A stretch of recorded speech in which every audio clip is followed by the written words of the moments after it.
Assalamualaikum warahmatullahi wabarakatuh.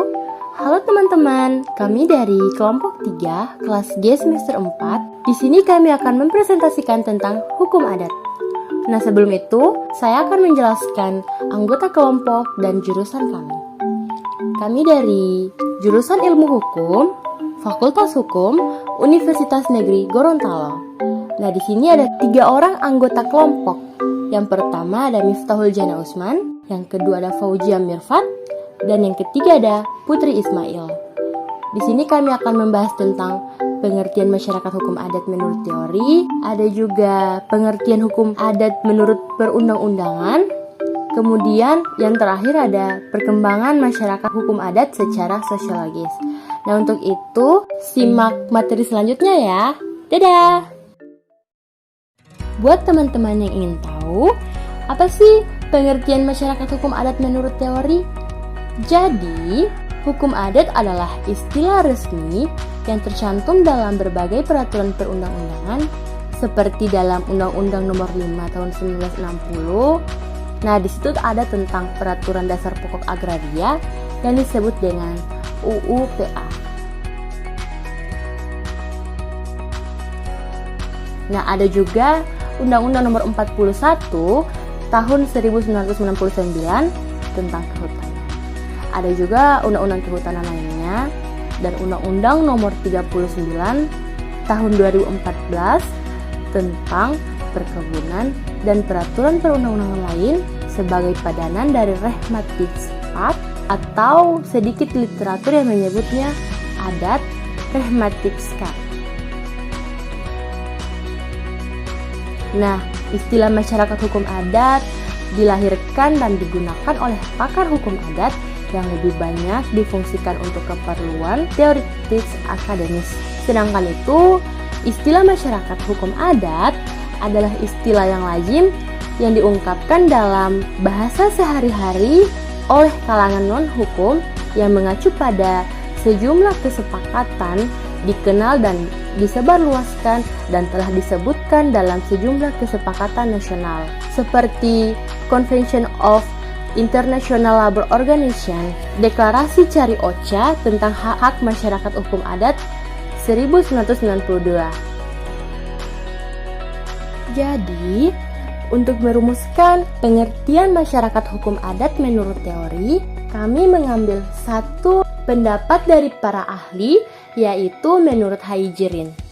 Nah, di sini Haijirin mengatakan bahwasanya masyarakat hukum adat adalah kesatuan masyarakat yang mempunyai kelengkapan-kelengkapan untuk sanggup berdiri sendiri, yang mempunyai kesatuan hukum, kesatuan penguasa, dan kesatuan lingkungan hidup berdasarkan hak bersama atas tanah dan air bagi semua anggotanya.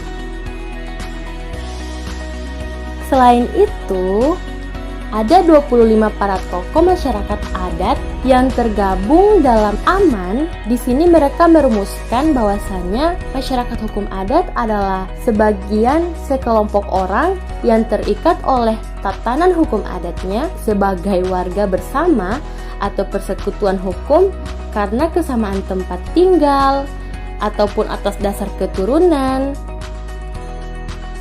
Selain itu juga, Supomo menjelaskan bahwa Van Vollenhoven dalam orasinya tanggal 2 Oktober 1901 menegaskan bahwasannya untuk mengetahui hukum, maka yang terutama perlu diselidiki adalah pada waktu dan bila mana serta di daerah mana sifat dan susunan badan-badan persekutuan hukum di mana orang-orang yang dikuasai oleh hukum itu hidup sehari-hari. Nah, begitu pendapat dari Supomo. Nah, dari beberapa pakar hukum adat ini, kami menarik kesimpulan bahwa kriteria masyarakat hukum adat terdiri dari 6. Yang pertama, terdapat masyarakat yang teratur. Yang kedua, menempati suatu wilayah tertentu. Yang ketiga, terdapat kelembagaan. Yang keempat, memiliki kekayaan bersama. Yang kelima, susunan masyarakat berdasarkan pertalian darah atau lingkungan daerah.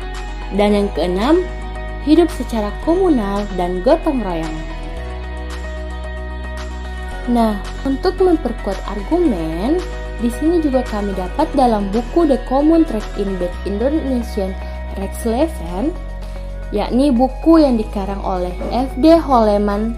Nah, beliau di sini mengkonstruksikan ada 4 sifat umum dari masyarakat hukum adat. Yang pertama, komunal, magis religius, konkret, dan kontan. Nah, mari kita bahas satu persatu. Dari sifat magis religius diartikan sebagai suatu pola pikir yang didasarkan pada keyakinan masyarakat tentang adanya sesuatu yang bersifat sakral. Kemudian yang kedua, sifat komunal. Sifat komunal di sini yakni masyarakat memiliki asumsi bahwa setiap individu anggota kelompok merupakan bagian integral dari masyarakat secara keseluruhan. Kemudian yang ketiga ada sifat konkret. Nah, sifat konkret di sini diartikan sebagai corak yang serba jelas atau nyata yang menunjukkan bahwa setiap hubungan hukum yang terjadi dalam masyarakat tidak dapat dilakukan secara diam-diam. Selanjutnya yang terakhir ada sifat kontan. Sifat kontan mengandung arti sebagai kesertamertaan, terutama dalam pemenuhan prestasi. Yang kedua, pengertian masyarakat hukum adat menurut peraturan perundang-undangan. Yang pertama, menurut Undang-Undang Dasar Negara Republik Indonesia tahun 1945. Nah, di sini ada di pasal 281 ayat 3 yang mengatakan bahwasannya identitas budaya dan hak masyarakat tradisional dapat dihormati selaras dengan perkembangan zaman dan peradaban. Nah, dengan demikian, negara mengakui serta menghormati eksistensi masyarakat hukum adat, namun dengan 4 catatan yang berdasarkan dari persyaratan yuridis. Yang pertama, sepanjang masih ada. Kemudian yang kedua, sesuai dengan perkembangan zaman dan peradaban. Yang ketiga, sesuai dengan prinsip negara kesatuan Republik Indonesia. Dan yang terakhir, diatur dalam undang-undang. Perkembangan masyarakat hukum adat secara sosiologis. Sebagian besar dari makalah kebijakan negara dalam rangka pengakuan, penghormatan, dan perlindungan masyarakat hukum adat, ada Dr. Safruddin Bahar. Beliau menyatakan bahwasannya sikap dasar para pendiri negara terhadap masyarakat hukum adat adalah masalah tindak lanjutnya dalam konsep kesejahteraan sesungguhnya untuk Indonesia yang lebih adil. Selain itu, ada dinamika masyarakat hukum adat.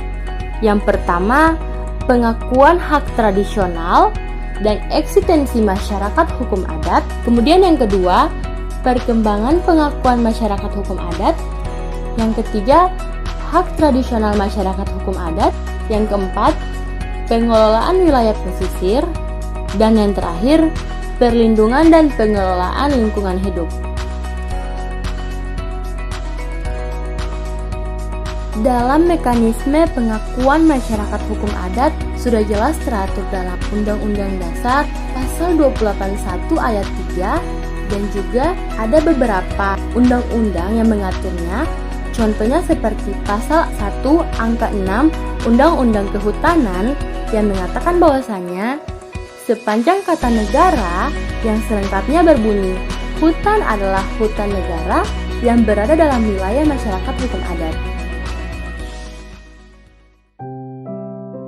Nah, itulah hasil dari presentasi kelompok kami. Mohon maaf apabila ada kekurangan, karena sesungguhnya kekurangan milik kita, kesempurnaan hanya milik Allah Subhanahu wa Ta'ala. Terima kasih untuk teman-teman yang sudah mendengarkan video ini sampai habis. Terima kasih juga kepada dosen pengampu mata kuliah hukum adat yang terhormat Bapak Dolot Al-Hasni Bakung. Kepada beliau kami mengucapkan terima kasih banyak dan juga semoga video ini lebih bermanfaat lagi untuk teman-teman semuanya. Dan Kata terakhir, wassalamualaikum warahmatullahi wabarakatuh.